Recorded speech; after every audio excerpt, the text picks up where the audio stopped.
Il leur dit, « J'ai désiré vivement manger cette Pâque avec vous avant de souffrir. » Ensuite, il prit du pain et après avoir rendu grâce, il le rompit et le leur donna en disant, « Ceci est mon corps qui est donné pour vous, faites ceci en mémoire de moi. »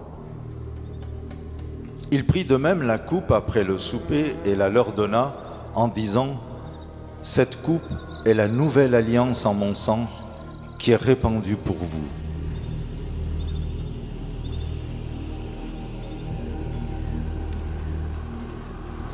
Après être sorti, il alla selon sa coutume à la montagne des Oliviers. Ses disciples le suivirent. Lorsqu'il fut arrivé dans ce lieu, il leur dit, « Priez afin que vous ne tombiez pas en tentation. »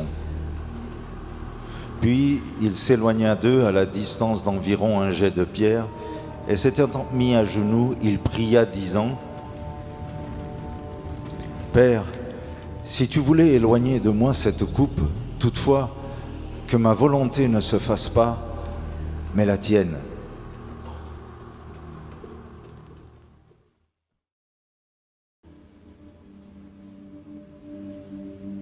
Après avoir saisi Jésus, ils l'emmenèrent et le conduisirent dans la maison du souverain sacrificateur. Pierre suivait de loin. Les hommes qui tenaient Jésus se moquaient de lui et le frappaient. Ils lui voilèrent le visage et ils l'interrogeaient en disant, « Devine qui t'a frappé !» Et ils proféraient contre lui beaucoup d'autres injures.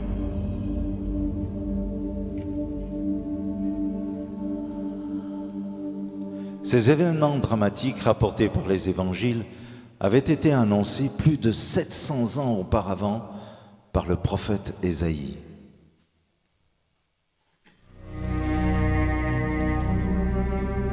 Qui a cru ce qui nous était annoncé? Qui a reconnu le bras de l'Éternel? Il s'est élevé devant lui comme une faible plante, comme un rejeton qui sort d'une terre desséchée. Il n'avait ni beauté ni éclat pour attirer nos regards, et son aspect n'avait rien pour nous plaire. Méprisé et abandonné des hommes, homme de douleur et habitué à la souffrance, semblable à celui dont on détourne le visage, nous l'avons dédaigné, nous n'avons fait de lui aucun cas. Cependant, ce sont nos souffrances qu'il a portées, c'est de nos douleurs qu'il s'est chargé, et nous l'avons considéré comme puni, frappé de Dieu et humilié.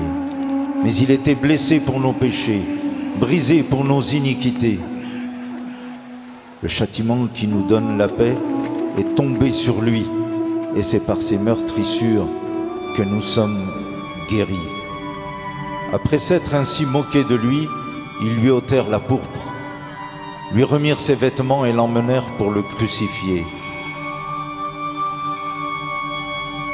Lorsqu'ils furent arrivés au lieu appelé Crâne, ils le crucifièrent là, ainsi que les deux malfaiteurs, l'un à droite, l'autre à gauche. Jésus dit, « Père, pardonne-leur, car ils ne savent ce qu'ils font. » Ils se partagèrent ses vêtements en tirant au sort. L'un des malfaiteurs crucifiés l'injuriait, disant, « N'es-tu pas le Christ ? Sauve-toi toi-même et sauve-nous » Mais l'autre le reprenait et te disait, « Ne crains-tu pas Dieu, toi qui subis la même condamnation ?» Pour nous, c'est justice, car nous recevons ce qu'ont mérité nos crimes, mais celui-ci n'a rien fait de mal. Et il dit à Jésus, « Souviens-toi de moi quand tu viendras dans ton règne. » Jésus lui répondit, « Je te le dis, en vérité, aujourd'hui tu seras avec moi dans le paradis. » Il était environ midi, et il y eut des ténèbres sur toute la terre jusqu'à 3 heures de l'après-midi. Le soleil s'obscurcit et le voile du temple se déchira par le milieu. Jésus s'écria d'une voix forte, « Père, je remets mon esprit entre tes mains. » Et en disant ces paroles, il expira.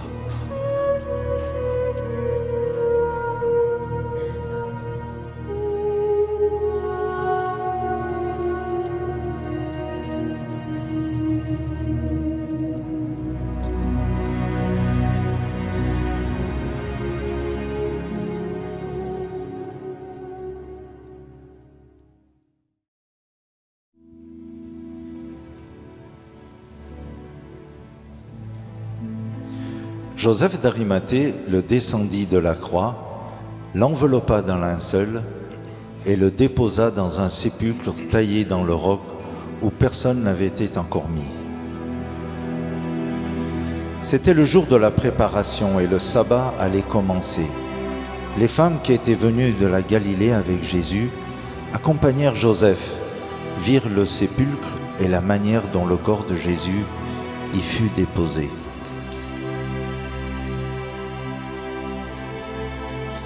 S'en étant retournées, elles préparèrent des aromates et des parfums, puis elles se reposèrent le jour du sabbat, selon la loi.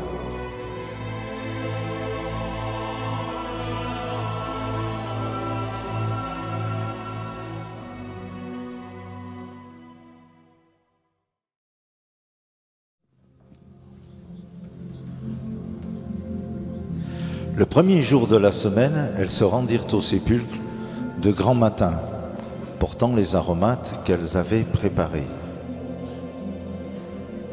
Elles trouvèrent que la pierre avait été roulée de devant le sépulcre, et étant entrées, elles ne trouvèrent pas le corps du Seigneur Jésus.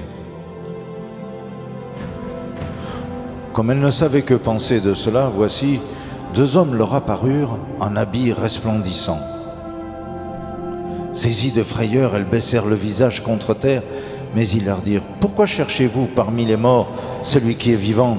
Il n'est point ici, mais il est ressuscité.